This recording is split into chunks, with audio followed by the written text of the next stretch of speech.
Let me just explain. You see, now we are talking about politics, and you have to be a member of political party. Indeed. So, and if you're a member of political party, you have to believe in the leadership of the party. So you get to a stage where you cannot determine what is next for you. You may on your own, you may that, oh, I want to aspire to become this. On your own, you may. But if you have respect for the party and the way the party is being managed, you know that the party leaders will sit together and decide who will be next.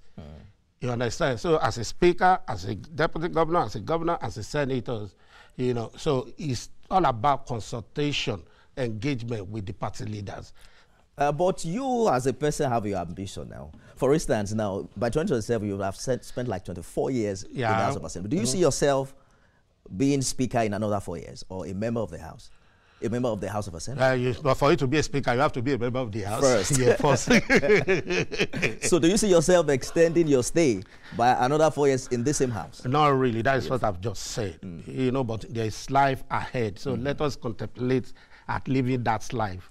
What's your relationship with Mr. Governor like, right? Oh, my brother, you know, it's my brother, it's my Egbo, it's my colleague in progress, you know. We've been around together for a long time, you know, serving the people of Lagos State, and we are still doing that. So, and he has been very active, you know, at working, serving us. You know, we are cool. You know, we really can't have this conversation without revisiting the extraordinary and historic way you returned to power. Okay. Many Nigerians have not gotten over the power tussle that saw you removed and reinstated. How do you reflect on that now, 6 months after?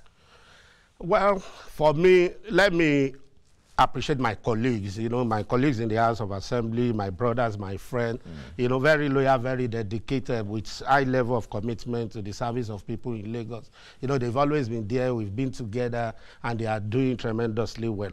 I'll just say, you know, even within a family, you have your misunderstanding, and that is all I would love to say about that.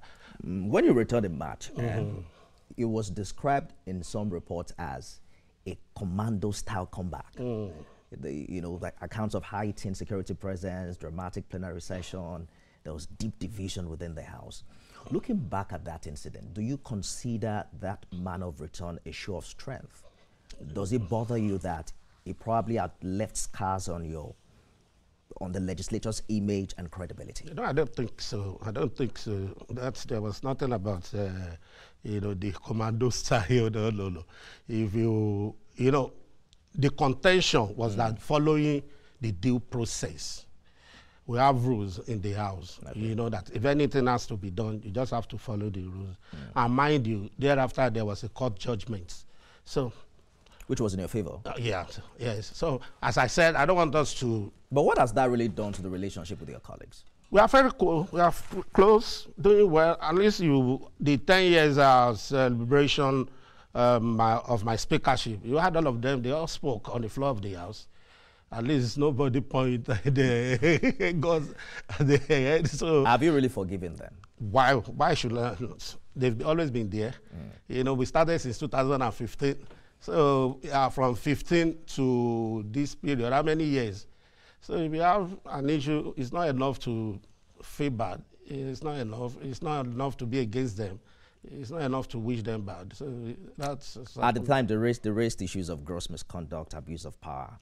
Have you been able to address these issues with your colleagues such that they can earn your trust again? The trust has always been there, and it's still there as we speak, and it will always be there. You know, it's just like say we call a dog a bad name to do what. So, but I think we have resolved everything. So, and I don't think I would like to revisit, you know, because by trying to exonerate yourself, to explain, to convince people, you know, there's possibility of peeling the healing wounds. So you want it is healing. That's what I want to know. It is healed. Oh, it is healed.